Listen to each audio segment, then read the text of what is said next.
তো আসসালামু আলাইকুম dear student, welcome back to my channel with an another video. তোমরা যারা মাধ্যমিক পরীক্ষার্থী অর্থাৎ 2026 সালে মাধ্যমিক দিতে আছো, তো তাদের জন্য আজকে আমরা খুব একটা নতুন এবং খুব একটা গুরুত্বপূর্ণ অধ্যায় নিয়ে এসেছি, যেখানে আমরা মাধ্যমিকে কোন কোন প্রশ্নগুলো আমাদের আসে, অর্থাৎ এই চ্যাপ্টার থেকে কিন্তু প্রায় প্রতি বছরই কোশ্চেন কিছু না কিছু আসে। তো আজকে আমরা যে টপিকটা আলোচনা করব তোমাদের জন্য, সেটা হচ্ছে দ্বিঘাত করণী। বীজগণিতের অত্যন্ত গুরুত্বপূর্ণ অধ্যায় এই দ্বিঘাত করণী, যেখান থেকে আমাদের 3 নম্বরের কোশ্চেন কিন্তু আসি বরাবর। তো আজকে চলো যে এই চ্যাপ্টারে একদম পুরো কনসেপ্ট ভিডিও, অর্থাৎ একদম শুরু থেকে শেষ পর্যন্ত পুরো কনসেপচুয়াল ভিডিও তোমাদের সামনে উপস্থাপন করব আজকে এই ভিডিওতে। তো মূলত আজকে এই ভিডিওতে যে টপিকগুলো আমরা আলোচনা করব, সেই টপিকগুলো থাকবে দ্বিঘাত করণী কি সেটা, শুদ্ধ এবং মিশ্র করণী, 3 নম্বর সদৃশ এবং অসদৃশ করণী, 4 নম্বরে দেখো করণীর মধ্যে সরলীকরণ, অর্থাৎ যোগ বিয়োগ গুণ ভাগ করে কোন কোনগুলো পাচ্ছি সেই সমস্ত জিনিসগুলো, সাথে অনুবন্ধ করণী, করণীয় নির্দেশক এবং করণীয় নির্দেশক উৎপাদক কাকে বলা হয় সেটা। আর লাস্ট একটা কোশ্চেন দেখবো, সেই কোশ্চেনটা হচ্ছে যে সকল দ্বিঘাত করণীর মহৎ কি। অ্যাকচুয়ালি দ্বিঘাত করণী তোমাদের মধ্যে শিক্ষার্থীরা খুব বেশি কঠিন একটা চ্যাপ্টার পাবো, কিন্তু আজকে আমি তোমাদের সামনে খুব সহজ ভাষায় উপস্থাপন করবো, যাতে তোমরা এই ভিডিওতে দেখার পরে দ্বিঘাত করণী সম্পর্কে সমস্ত যে তথ্যগুলো সেগুলো কিন্তু জেনে নিতে পারো। তো চলো আজকের এই ভিডিও শুরু করা যাক। তো প্রথমে আমরা দেখবো দ্বিঘাত করণী কি। অ্যাকচুয়ালি আমরা দেখবো করণীটা কি। তাহলে করণী মানে কি, যে কোনো একটা যদি আমাদের ধনাত্মক রাশি যদি বর্গমূল করা হয়, তারপরে যে সংখ্যাটা পাচ্ছি সেটা হচ্ছে আমাদের কি দ্বিঘাত করণী। ফর এক্সাম্পল, আমাদের এখানে একটা সংখ্যা নিচ্ছি, এই সংখ্যা আমাদের ধরো এটা 4, তাহলে এই 4টাকে আমরা যদি দ্বিঘাত করণী করি অর্থাৎ বর্গমূল করি, তাহলে আমরা কত পাই সাধারণত জানেন 2 পাই। কিন্তু যদি এই সংখ্যাটা মূলদ হয়ে যায়, আমরা জানি কি এটা মূলদ, তাই তো? এবার এই মূলদ সংখ্যা এটা, কিন্তু যদি আমাদের ধরো এরকম একটা সংখ্যা থাকে √3, তাহলে √3 আমাদের কি এগুলো মূলদ না অমূলদ? অমূলদ সংখ্যা। এটা হচ্ছে আমাদের অমূলদ সংখ্যা। তাই ধনাত্মক যে মানগুলো আমরা যদি রূপ আকারে লিখি, অর্থাৎ রূপ মানে বলতে দ্বিঘাত, অর্থাৎ সেই রকম যদি থাকে বর্গমূল আকারে, তাহলে সেগুলো বলবো আমরা কি দ্বিঘাত করণী। এবার তোমাদের প্রশ্ন আসতে পারে মূলদ সংখ্যা আর অমূলদ সংখ্যা তো জানি না। অ্যাকচুয়ালি মূলদ সংখ্যা বলতে বোঝায় যে সমস্ত সংখ্যাগুলোকে p/q আকারে প্রকাশ করা হয় তাদেরকে বলা হয় মূলদ সংখ্যা। আর যে সমস্ত সংখ্যাগুলোকে p/q আকারে প্রকাশ করতে পারি না বা যায় না, তাদেরকে বলা হয় কি অমূলদ সংখ্যা। ফর এক্সাম্পল, এখানে যে 2টা লিখেছি, 2 এর নিচে কি শূন্য লিখে আছে আমাদের 1 আছে, তাহলে এই 2 এটাকে যদি আমরা p ধরি, এটাকে যদি আমরা q ধরি, তাহলে এই p/q আকারে প্রকাশ করা যাচ্ছে। এবার p/q আকারে প্রকাশ করলে এই কিউটা কি হবে নট ইকুয়াল টু 0। যদি এরকম কোনো কন্ডিশন থাকে হয়, তাহলে সেখানে বলবো আমরা কি ওটা মূলদ সংখ্যা। ঠিক একই রকম ভাবে এখানে কিন্তু আমরা এই যে সংখ্যাটা আছে এটাকে কিন্তু পাই আকারে লিখতে পারবো। তাই এই সংখ্যাটা p/q আকারে আসছে না, তাহলে এইগুলোকে বলবো কি অমূলদ সংখ্যা। ক্লিয়ার? তো আমরা দ্বিঘাত করণী সম্পর্কে দেখলাম যে কোনো একটা ধনাত্মক রাশিকে যদি বর্গমূল করার পর যে সংখ্যাটা পাচ্ছি সেগুলো হচ্ছে কি আমাদের দ্বিঘাত করণী। ফর এক্সাম্পল, এখান থেকে আমি নিয়েছি √2, √3, √5, √7, এই যে সংখ্যাগুলো এইগুলো কিন্তু কি সবগুলোই আমাদের কি আসবে দ্বিঘাত করণী। এবার দ্বিতীয় নম্বর যেটা আছে যে শুদ্ধ কখন বলবো এবং কখন আমরা মিশ্র বলবো।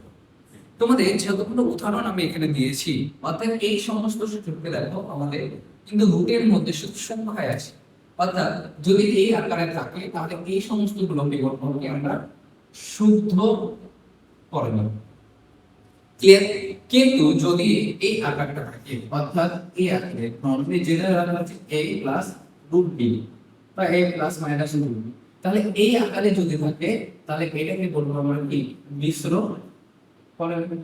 এবার এই আকার সাথে লিখে 2 প্লাস √3, তাহলে এই আকার যদি থাকে তাহলে এটাকে কি বলবো আমরা মিশ্র। তাহলে 2 প্লাস √3 এটা হতে পারে আরেকটা হচ্ছে মাইনাস √2 এটা হতে পারে। তাহলে এই সমস্ত সংখ্যাগুলো হচ্ছে আমাদের কি মিশ্র করণী। তোমরা ভালো করে লক্ষ্য করলে দেখবা যে এই মিশ্র করণীর মধ্যে কিন্তু আমরা শুদ্ধ করণী ঢুকে আছে। অর্থাৎ মিশ্র কখনোই তখনই বলবো যে একটা মূলদ সংখ্যা এবং একটা শুদ্ধ করেনি তাদের যোগ বিয়োগ যদি আকারে থাকে তবেই কিন্তু এটাকে বলবো কি মিশ্র ফলক। তো এবার আমরা দেখবো যে সদৃশ করেনি এবং অসদৃশ করেনি কাকে বলা।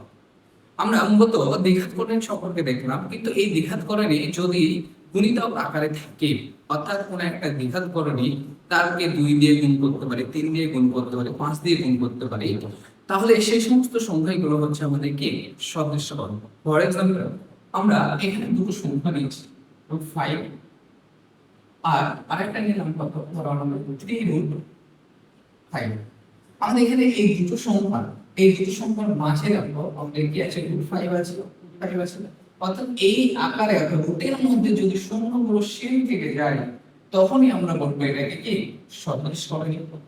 কিন্তু যদি এগুলো আলাদা হয়, অর্থাৎ একটা আমাদের √5 আছে, এখানে কি করবো 5√5 কি করে দিব, তাহলে এখানে দেখো রুটের মধ্যে যে অমূলদ সংখ্যাগুলো পাচ্ছি এইগুলো কিন্তু কি আলাদা। তাহলে এইগুলো আলাদা হলে এইটাকে বলা হয় আমাদের কি অসদৃশ করণী। অর্থাৎ দুটো করণী যদি আমাদের কি যোগ বা বিয়োগ আকারে যদি এইরকম ভাবে থাকে যে তারা কিন্তু কি একই রকম হচ্ছে না দেখতে, বা তারা অন্যরকম হচ্ছে, তাহলে সেগুলোকে বলবো কি অসদৃশ করণী। এবার আমরা দেখব যে করণীর যোগ বিয়োগ কখন করা যায়। তুমি প্রথমে দেখলা যে করণীর সদৃশ করণী এবং অসদৃশ করণী এই দুটো ক্ষেত্রে যদি আমাদের যোগ এবং বিয়োগ বলা হয় তাহলে সেই ক্ষেত্রে কিন্তু আমরা বলতে পারি যে সেই ক্ষেত্রে আমরা করতে পারবো। একমাত্র যদি সদৃশ করণী হয় তবেই কিন্তু আমরা এখানে যোগ বা বিয়োগ করতে পারি। ফর এক্সাম্পল আমি এখান থেকে নিলাম 3√2, এর সাথে আমি যোগ করছি 5√2, তাহলে দেখো এই করণীর মধ্যে যেগুলো আছে সেগুলো কিন্তু সদৃশ। তার জন্য কি আমরা এই করণীটা রেখে দিলাম, এখানে যেহেতু যোগ আকারে থাকলে 3 আর 5 এই দুটোকে যোগ করবো, যোগ করে কত না 8√3। কিন্তু কখনোই আমরা এইরকম ভাবে লিখতে পারি না, অর্থাৎ আমাদের যদি এরকম থাকে 2 প্লাস 2√5, তবে কিন্তু এখানে কখনোই পসিবল না এটাকে যোগ করা। কেন? কারণ তাদের মধ্যে এই রুটগুলো আছে, এই রুটগুলো কিন্তু আমাদের কি হবে, তারা আলাদা, অর্থাৎ তারা বৈসাদৃশ্য বা অসদৃশ্য। তাহলে সেক্ষেত্রে কিন্তু কি তারাকে কখনোই যোগ করতে পারবো না। একই রকম ভাবে এটাকে আমরা বিয়োগ করতে পারি। তাহলে এখান থেকে আমি কি লিখতে পারি অন্য, কিন্তু এখানে এই কোশ্চেনটা 3 মাইনাস যদি আমি করি 5 তবে কিন্তু এটা 2.5 তবে এটা কিন্তু কখনোই পসিবল হবে না। কেন হবে না? কারণ এই দুটোর মধ্যে আবার একই জিনিস আমাদের রেজাল্ট হচ্ছে। তাই আমাদের একমাত্র যদি সদৃশ করণী হয়, তাহলে সদৃশ করণী যদি হয় তবে কিন্তু আমাদের যোগ এবং গুণ এই দুটো করা যাবে। যদি বৈসাদৃশ্য বা অসদৃশ হয় সেখানে কি যোগ বা বিয়োগ করতে পারবো, ঠিক আছে? তো এবার আসলে গুণের দেখো সদৃশ করণী যদি হয় তাহলে যোগ বিয়োগ গুণ ভাগ আমাদের ম্যাক্সিমাম সবগুলোই করতে পারবো। ঠিক একই রকম ভাবে গুণটাও করতে পারবো। ফর এক্সাম্পল আমি এখান থেকে নিলাম যে √5 এবং আরেকটা একই নিলাম 2√5, তাহলে এটা আমরা যদি ভেঙে দিই তাহলে কত আসবে 2, যেহেতু গুণ আসছে তাহলে √5 তাহলে √5 এটা দুটোর মধ্যে থাকলো, তাহলে এটা কত আসবে আলটিমেটলি দুটো 5 এর জন্য একটা 5 বের হলো, কত আসবে 8। তাহলে এটা কিন্তু আমাদের কি এই কোশ্চেনটা কিন্তু আমাদের কি আসছে গুণের ক্ষেত্রে যদি সদৃশ করণী হয় তবে, কিন্তু অসদৃশ করণীর ক্ষেত্রে কি হবে না সেটাও দেখি। ধরো আমি এরকম নিলাম একটা √5 নিলাম, এটার সাথে গুণ করছি 3√2। দেখো প্রথমে দেখবো আমরা কি মূলদ পাঠ করব, তাহলে এটা হচ্ছে মূলদ, এটা কি অমূলদ, তাহলে এই মূলদ পাঠের সাথে আমরা কি মূলদ পাঠ করব। তাহলে যদি কোনো অঙ্কের মূলদ পাঠ ধরো আমাদের এখানে আরেকটু নিব, তাহলে এটা কি আছে, তাহলে এই মূলদ পাঠের সাথে কি গুণ হবে, তাহলে 2 আর 3 গুণ করব, তাহলে 2 আর 3 বাইরে গুণ হলো। এরপরে এই রুটের মধ্যে যেটা আছে তাহলে 5 আছে, কত 2 আছে, তাহলে 5 আর 2 থাকবে, তাহলে এটা এক্সাম্পল আসলো 10√10। তাহলে এটাও কিন্তু আমাদের কি গুণের ক্ষেত্রে কিন্তু প্রযোজ্য হচ্ছে, সদৃশ করণী হোক বা অসদৃশ করণী হোক যাই হোক না কেন গুণের ক্ষেত্রে সেক্ষেত্রে কিন্তু প্রযোজ্য হবে আমাদের। এরপর আমরা দেখবো ভাগের ক্ষেত্রে একই রকম ভাবে আমাদের ভাগের ক্ষেত্রে প্রযোজ্য হবে যদি সদৃশ হয়, তাহলে এটাকে ভাগ করলাম ধরো 2/5 দিয়ে ভাগ করব 2/5, তাহলে আমাদের সিম্পলি কত আসবে 2 কে 5 দিয়ে ভাগ করলে এটা কেটে গেল কত থাকে, এটা আমাদের মূলত আসে। একই রকম ভাবে যদি আমি এটাকে ভাগ করি 2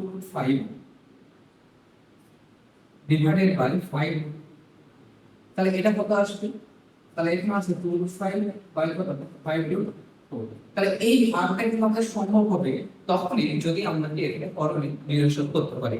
আমরা পরবর্তীকালে করণীয় নিরসন কিভাবে করতে হয় বা অনুবন্ধী করণীয় কোনগুলো জিনিসগুলো, ঠিক আছে। তাহলে সেক্ষেত্রে কিন্তু আমরা ভাগ করতে পারি, অথবা যদি আমি এখানে 5-এর বদলে 2 নিই ফর এক্সাম্পল, তাহলে আমাদের এই সংখ্যাটা দ্বারা ধরো 2 যদি কেটে যায় তাহলে কিন্তু দ্বারা কত √5/4। তাহলে এই সংখ্যাটা হয়ে গেল আমাদের আবর্ত। তাই এরকম ভাবে আমাদের আসতে পারে। তো এবার আমরা দেখবো যে অনুবন্ধী করণীয় কি।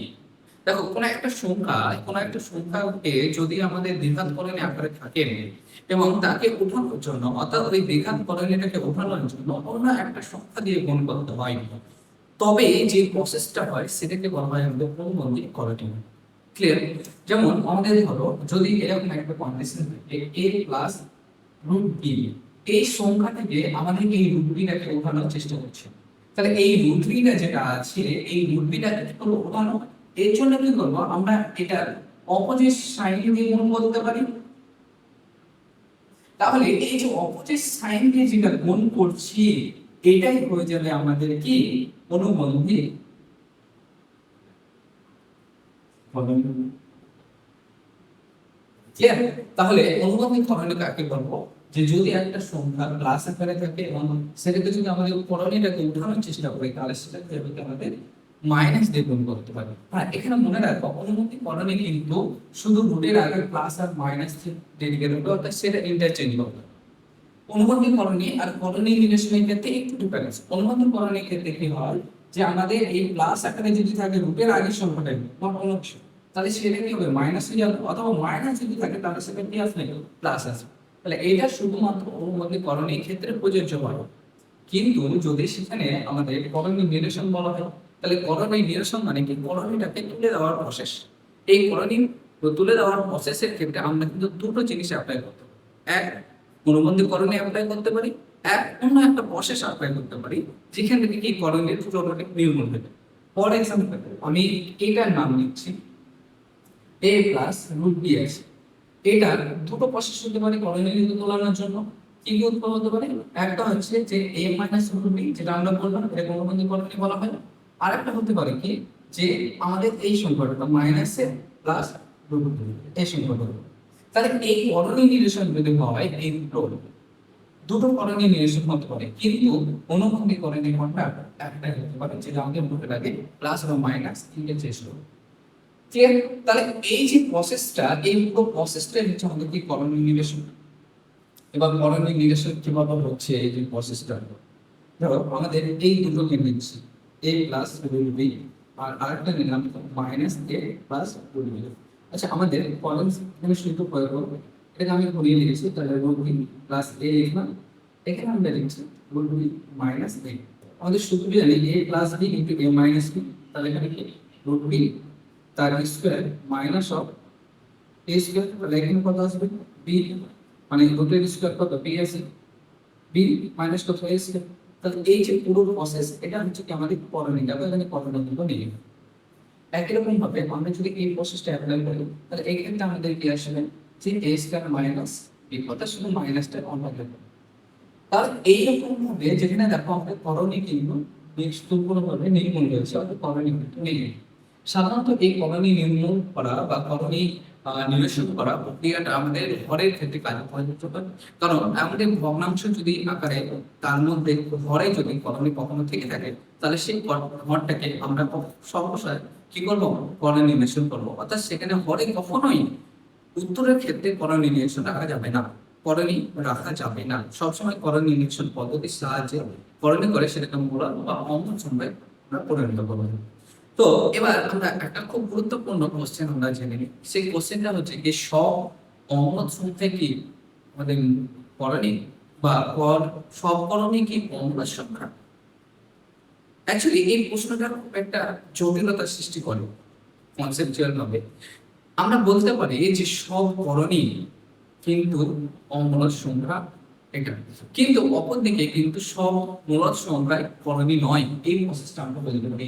সকল দ্বিঘাত করণে অমূলদ সংখ্যা কি, এই কোশ্চেনটা আমরা একবার দেখব। তাহলে এই সকল দ্বিঘাত করণে অমূলদ সংখ্যা, তাহলে অমূলদ সংখ্যা আমাদের কি সাধারণত যে সমস্ত সংখ্যাগুলোকে পি বাই কিউ আকারে প্রকাশ করা যায় তাদেরকে বলা হয় কি অমূলদ সংখ্যা। আমরা এমন একটা সংখ্যা নিচ্ছি যে সংখ্যাটা আমাদের কি অমূলদ সংখ্যা, আমাদের এখানে পাই নিলাম, তাহলে এই পাইটা কিন্তু কি আমাদের অমূলদ সংখ্যা, কিন্তু এই পাইটাকে আমাদের দ্বিঘাত করণে কখনোই করা সম্ভব হবে না। তাই এই প্রসেসটাকে, অর্থাৎ আমরা এই প্রশ্নটা যেটা আছে যে সকল দ্বিঘাত করণে অমূলদ সংখ্যা হবে কি হবে না, আমরা সকলকে বলবো যে সকল দ্বিঘাত করণে অমূলদ সংখ্যা হবে না। এক্সাম্পল পাই, আরেকটা আছে কি, এই দুটো আমাদের অমূলদ সংখ্যা, কিন্তু সেগুলোকে আমরা দ্বিঘাত করণে বলতে পারি না। ঠিক আছে, তো এই ছিল আজকের এই পুরো ভিডিওতে আমাদের কনসেপচুয়াল, তো এই ছিল পুরো আজকের কনসেপচুয়াল ভিডিও দ্বিঘাত করণী সম্পর্কে। এই অধ্যায় থেকে প্রায় আমাদের কোশ্চেন আসে প্রতি বছর 3 মার্কের। তো কনসেপ্ট যদি ক্লিয়ার না থাকে তাহলে সেক্ষেত্রে কিন্তু কি আমাদের একটা সমস্যার সৃষ্টি হয়। তো আজকের এই কনসেপচুয়াল ভিডিও তোমাদের কেমন লাগলো, আর কোনো কিছু যদি তোমাদের ডাউট থেকে থাকে এই কনসেপচুয়াল ভিডিও হিসেবে, তাহলে কিন্তু তোমরা নিচে কমেন্ট বক্সে আছে, সেখানে কিন্তু অবশ্যই কমেন্ট করো, আমি সেগুলো কিন্তু রিপ্লাই করার চেষ্টা করবো। আর তোমরা যারা এখনো আমাদের চ্যানেলটা সাবস্ক্রাইব করোনি তারা অবশ্যই চ্যানেলটা সাবস্ক্রাইব করে নিও। কেন করবা সেটা প্রশ্ন আমি বলে দিচ্ছি, কারণ এখানে আমি প্রায় কনসেপচুয়াল ভিডিও প্রায় নিয়ে আসছি বিগত কয়েকদিন থেকে, সাথে সাথে মাধ্যমিক 2027-এর জন্য অধ্যায় ভিত্তিক যে ম্যাথ সাজেশন সেটাও তোমাদের সাথে আলোচনা করছি প্রত্যেক সপ্তাহে প্রায় 2 বা 3টে করে করি। তো তারপরে যদি তোমাদের মনে হয় যে না আমি আরো কিছু ডিটেলস আলোচনা করবো, তাহলে কিন্তু সেটা নিচের কমেন্ট বক্সে জানাবো। আমি এরপরে একটা প্ল্যান রেখেছি যে মাধ্যমিক প্রিপারেশন তোমরা কিভাবে নিবা ম্যাথের জন্য, সেই ভিডিও নিয়ে একটা আসবো খুব শীঘ্রই। তো চলো আজকের ভিডিও এই পর্যন্ত, দেখা হচ্ছে পরে কোনো video. Be happy and always be smiling.